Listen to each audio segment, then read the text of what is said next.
আখাউড়ায় বিএনপির প্রতিষ্ঠা বার্ষিকী উপলক্ষে ইঞ্জিনিয়ার মুসলিম উদ্দিনের পক্ষ থেকে আনন্দ শোভাযাত্রা। ব্রাহ্মণবাড়িয়া জেলা প্রতিনিধি এস.এম. নাসির উদ্দিন খানের রিপোর্টে বিস্তারিত। সাথে আছে আমি রাজিয়া সুলতান। আপনারা দেখছেন I1 টিভি।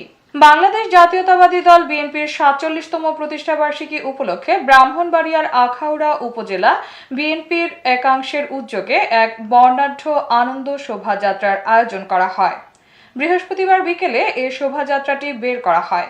ব্রাহ্মণবাড়িয়া ৪ কসবা আখাউড়া আসনের বিএনপি মনোনয়ন প্রত্যাশী সাবেক উপজেলা চেয়ারম্যান ও উপজেলা বিএনপির সাবেক সভাপতি বীর মুক্তিযোদ্ধা ইঞ্জিনিয়ার মুসলিম উদ্দিনের নেতৃত্বে শোভাযাত্রাটি আখাউড়া রেলওয়ে স্টেশন চত্বর থেকে শুরু হয়ে শহরের প্রধান সড়ক প্রদক্ষিণ শেষে পুনরায় একই স্থানে এসে শেষ হয়।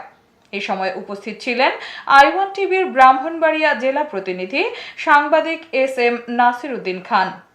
শোভাযাত্রায় বিএনপি এবং অঙ্গ ও সহযোগী সংগঠনের বিপুল সংখ্যক নেতাকর্মী অংশগ্রহণ করেন।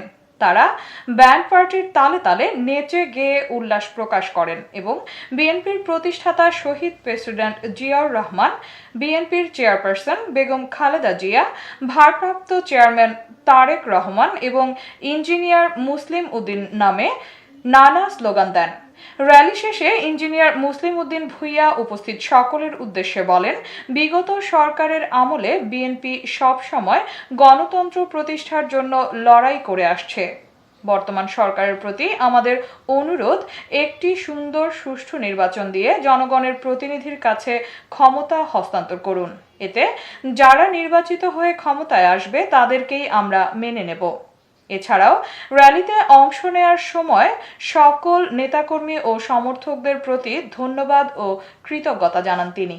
এ সময় উপস্থিত ছিলেন বিএনপির সাবেক যুগ্ম সাধারণ সম্পাদক শাহজাহান চৌধুরী, উপজেলা যুবদলের সাবেক সিনিয়র যুগ্ম সাধারণ সম্পাদক জাহাঙ্গীর আলম রানা, বিএনপির নেতা মোহাম্মদ হুমায়ুন কবির সহ অন্যান্য নেতৃবৃন্দ। আমরা দেশের মানুষের ভোটের অধিকার ফিরিয়ে দিয়েছি।